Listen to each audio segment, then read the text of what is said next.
Hey, Jannette Flores here, back with another discussion question recording in an attempt to shake things up a bit with my discussion board responses. So I am seriously considering that sock puppet idea after this recording. We'll see. All right, but for now, Bloom's fossil or foundation. Now, I'd like to go ahead and start by addressing the assumptions behind these discussion questions. The prompt seems to presuppose that I see problems with blooms and that I believe there's a superior alternative out there. I don't necessarily agree with those assumptions. Bloom's has actually served as a reliable, practical framework in education for decades. So personally, I haven't seen a strong enough reason to quote unquote dump it. Many of the critiques I'm going to discuss today come from the articles we've read, some of them from my own experience. I'm going to try to separate the two as best I can. I have enough experience with blooms to be able to form my own solid opinions. It's the only reason I feel confident in sharing. And so here's the thing. Now here's my bottom line. Then I'll share it in the beginning and I'll share it at the end. Without a clear, viable alternative, I feel blooms is still one of the most practical tools we've got in education and instructional design. So let me go ahead and explain. We're going to look at some of the critiques that come up in the literature. Now, one common critique is that Bloom's uses a rigid hierarchy. It doesn't really reflect how our brains work. So Gracie, my dear friend Gracie, for example, says, thinking does not operate within hierarchies. All these levels happen simultaneously in a variety of places in the brain, right? Not wrong, it's true. Bloom's is over 60 years old. It's old, old, old. Boy, I hate to say what happens when I turn 60.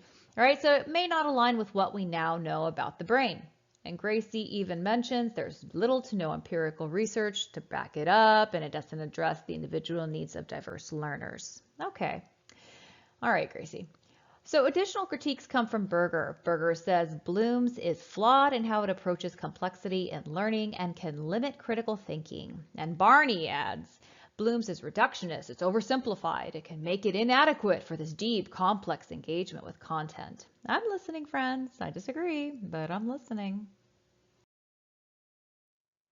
So with these critiques in mind, you're probably thinking to yourself, all right, so is there a better alternative? Maybe an alternative that addresses all or most of these critiques? We're going to go ahead and look at two. And my peers have done an amazing job so far in the discussion board. I saw a lot of different examples and I was like, oh gosh, which one do I want to focus on? We're going to focus on Webb and Marzano. So Webb's depth of knowledge. It's an interesting alternative to Bloom's because while Bloom's categorizes thinking by a clear hierarchy, Webb's approach is more about depth of engagement with content. It's about how deeply students understand and apply knowledge, not just the level of complexity. So for example, a level 4 depth of knowledge task might require synthesis and extended thinking, kind of similar to Bloom's create category though, if you look at that, right? Tomato, tomato, potato, potato, not sure. But Webb avoids putting thinking in neat little tiers, he says, instead emphasizing that deep thinking can happen across different types of tasks. I agree about the deep thinking. I agree about being across different types of tasks, but take a look at the image, right? Looks like neat little categories to me.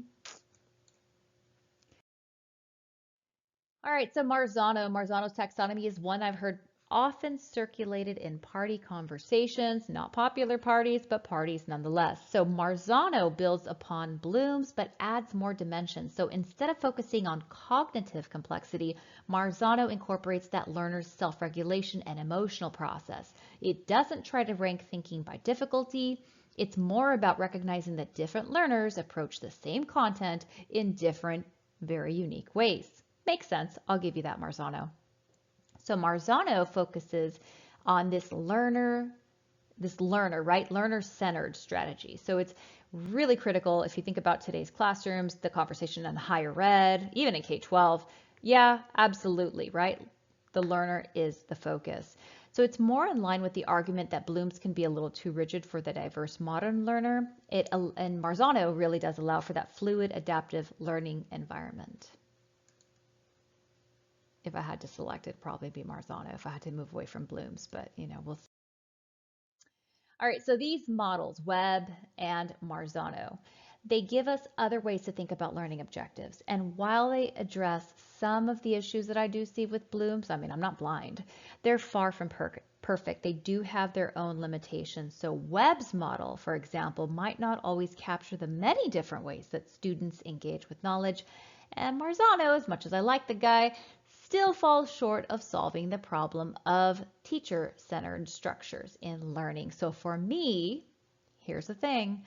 Without a truly effective alternative, I'm just not ready to abandon Bloom's taxonomy. As I mentioned earlier, Bloom's might not be perfect, but still provides a clear structure for building instructional objectives and guiding strategies. So when leadership asks, why are we still using Bloom's? It's very pedestrian. Never heard that term, by the way, ever. Pedestrian. I had to actually go look it up.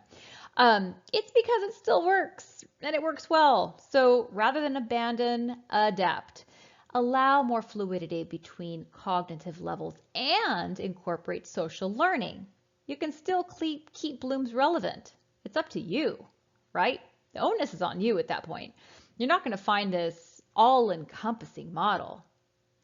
So this means not treating Bloom's as a rigid hierarchy. It's about being flexible. Use it as a flexible framework. Use the levels as a guide, right? Not a Bible, but just a guide, while allowing learners to move more naturally between them, especially when engaging in collaborative or there's real world tasks that we are always trying to develop for our learners.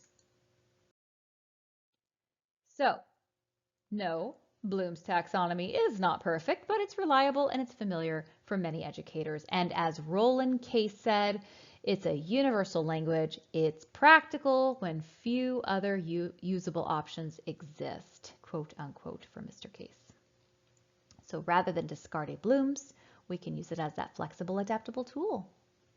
So unless we have a strong research-backed alternative, Bloom's continues to be a practical starting point for instructional designs.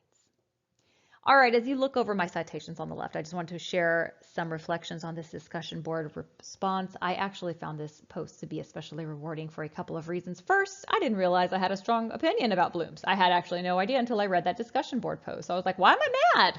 Why am I mad here? And I think it stems from how I learned Bloom's from a dear CAO friend I worked with for over 10 years, actually. He passed away in 2020. And I felt frustration in trying to grasp Bloom's for many months when we first started working together. My path in education was a little bit different than most. So the sense of satisfaction I had when I finally understood Bloom's and later making it a cornerstone of my career in learning outcomes assessment, I found it incredibly rewarding. So it's interesting that I felt such a visceral reaction to this discussion board post. It actually made me laugh at myself by the time I was done. Second, I actually had a blast doing this discussion board recording. You know, I wanted to say that it's a lot of fun.